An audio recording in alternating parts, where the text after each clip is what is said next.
Let's take a quick walk through an example. From the medical device world, the joint replacement industry in the United States. 90% of that market is knee and hip joint replacements, with the market leaders being Johnson & Johnson, Smith & Nephew, Stryker, and Zimmer Biomet.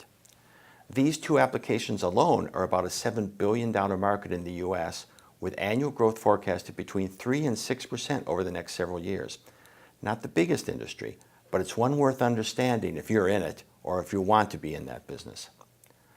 For each of these companies and any potential new entrants, understanding the structure of the industry is clearly necessary to develop strategies going forward. So let's take a quick look at that industry.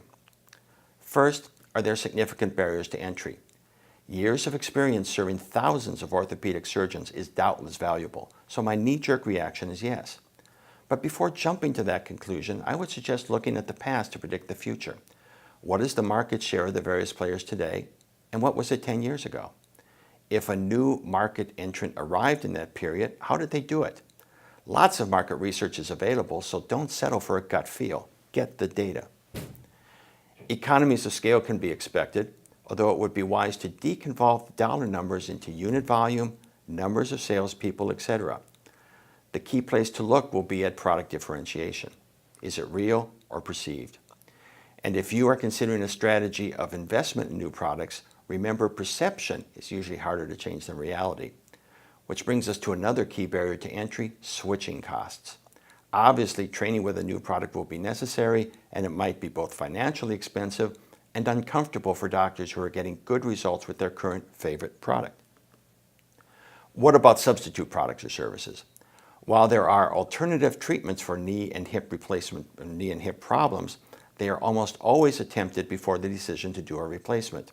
So for this industry, at least in the short run, the answer is certainly no. But can new treatments delay the need for surgery? That's worth thinking about. But overall, this force is not hurting industry profitability in a typical 5-year planning horizon. Now that brings us to the bargaining power of buyers, and this is some bad news, getting worse by the year, as consolidation of clinics and hospitals makes them more powerful in price negotiations. Further, many insurance companies are now paying a lump sum for total knee replacement, and they will certainly set that reimbursement rate based on the best practices for lowest net cost. You might be forced to keep your prices low to remain part of the best practice procedure. How about the bargaining power of suppliers?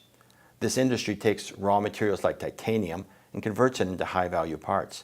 A thorough analysis would estimate how large medical devices customers are to their suppliers, likely by considering the supply chain for the few key components.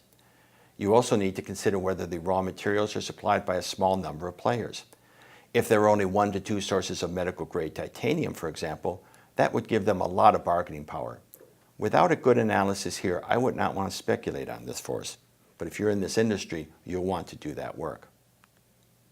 Finally, the intensity of competition in the industry. Certainly there is competition, but is it polite or cutthroat?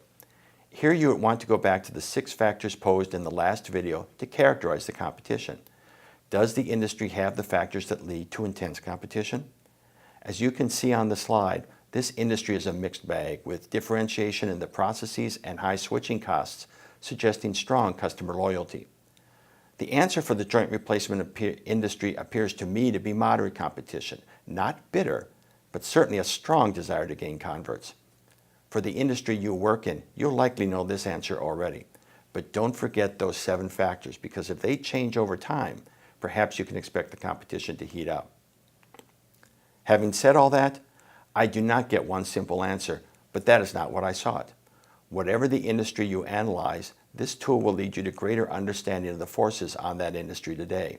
That is valuable input to strategy development. Do I want to spend more on new products for this market? Should I invest in surgeon retention instead? Perhaps I should invest in direct-to-consumer advertising. Strategy is the way you deploy your resources to reach your goals. The insight gained from Porter's 5 forces should help you do that. Enjoy it.